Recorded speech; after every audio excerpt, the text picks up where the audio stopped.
Claro, es fundamental porque eso genera, en el caso de los robots, la diferencia entre un robot inteligente, cosa que ya hay muchos, y un robot consciente, cosa que no hay ninguno. La inteligencia es la capacidad de más o menos racionalmente o lógicamente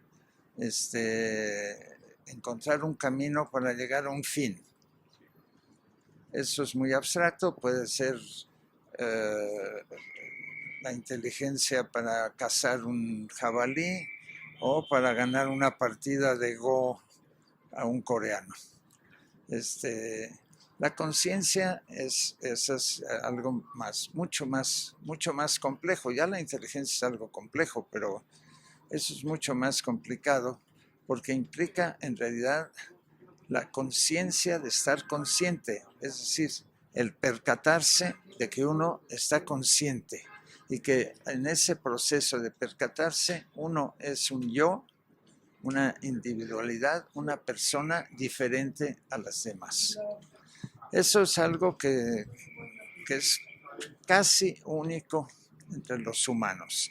Cierto, hay elementos de conciencia en algunos mamíferos superiores, pero no está claro que haya autoconciencia. En todo caso, algo tan desarrollado como nosotros, que llegó pues a impulsar la idea religiosa, es cierto, del alma, pues eso solo existe en las culturas humanas.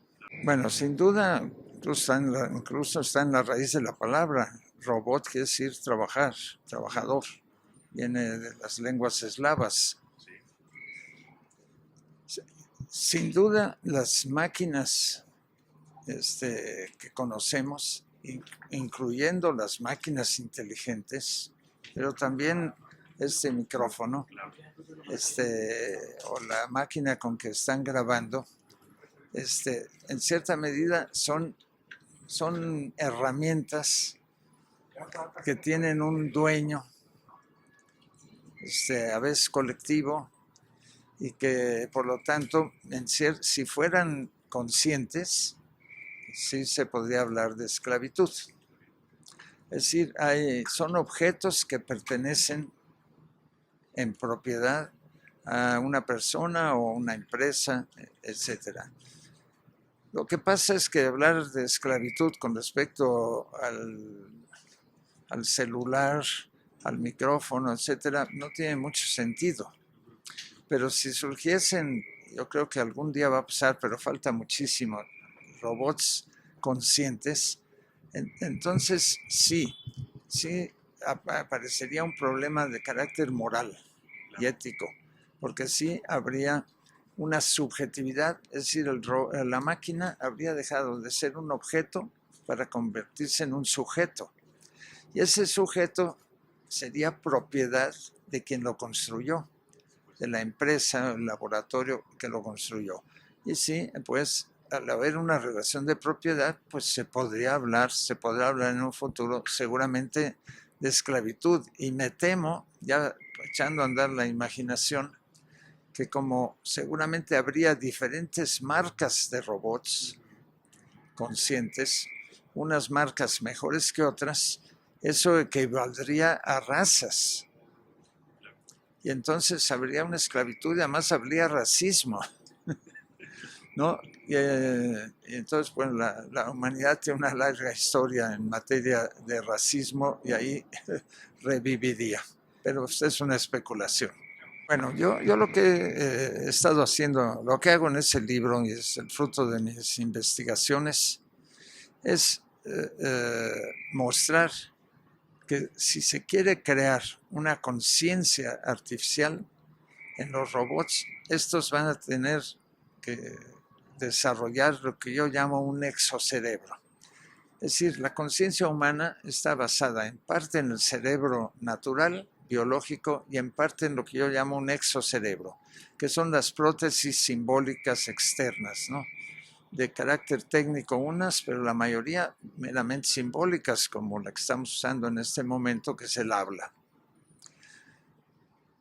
Para que haya conciencia en un robot, tiene que tener justamente desarrollar esa esas prótesis culturales externas exocerebrales.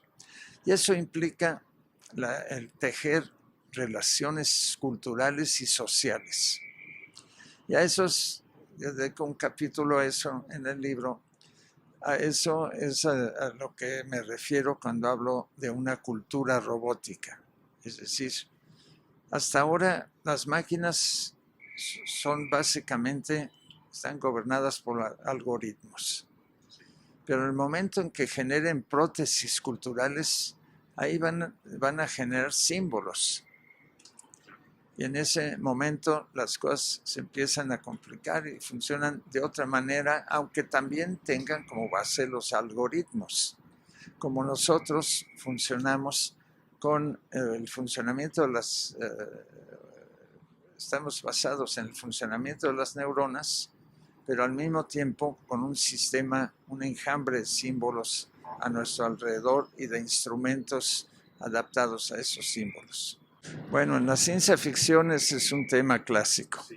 Las máquinas se rebelan, los robots casi por definición resultan ser malignos, ¿no? El cyborg bondadoso y buena onda casi no existe. Sí lo hay, pero básicamente hay una... Eso lo he estudiado en otro pequeño libro que tengo, Los salvajes en el cine. Una parte de la dimensión del antiguo mito del salvaje encarna en robots, en cyborgs, que son una mezcla de humano y de máquina, en donde la máquina cumple la función bestial que en el antiguo mito del salvaje cumplía el ser medio lobo, en fin, tener características animales. Así que en la ciencia ficción, en la mitología moderna, efectivamente eso ocurre. Ahora, eso es literatura, sí existe. De momento radica justamente en la autonomía de la inteligencia artificial. No son conciencias, pero esa autonomía puede llegar a ser muy peligrosa.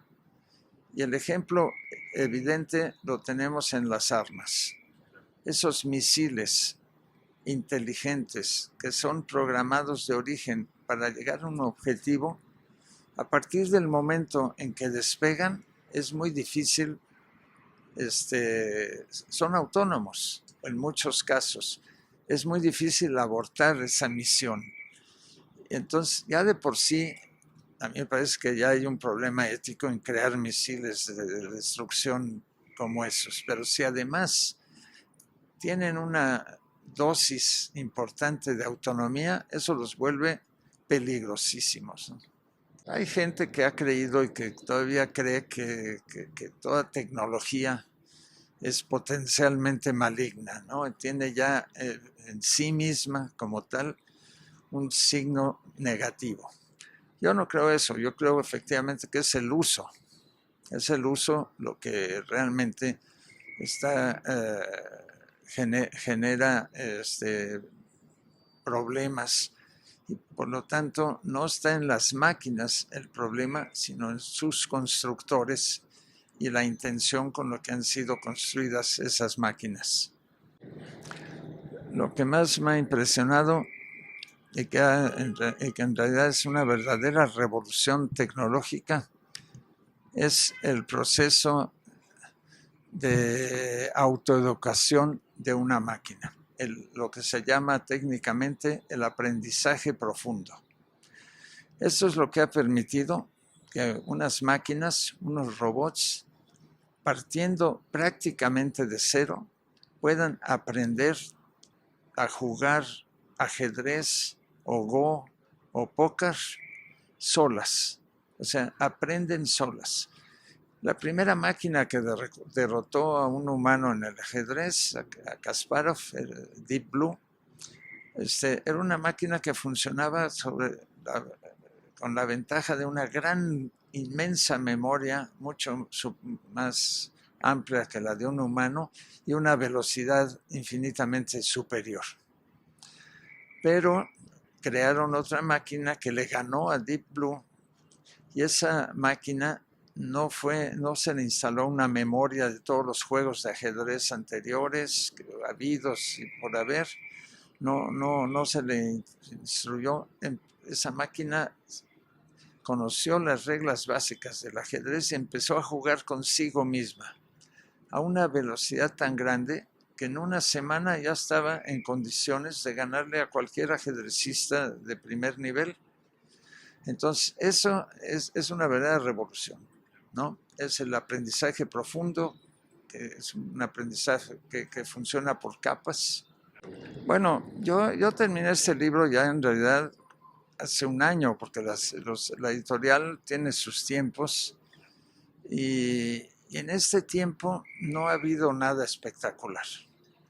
Lo que sí en este tiempo he pensado que hay aspectos y facetas que no he desarrollado totalmente y que me gustaría desarrollar.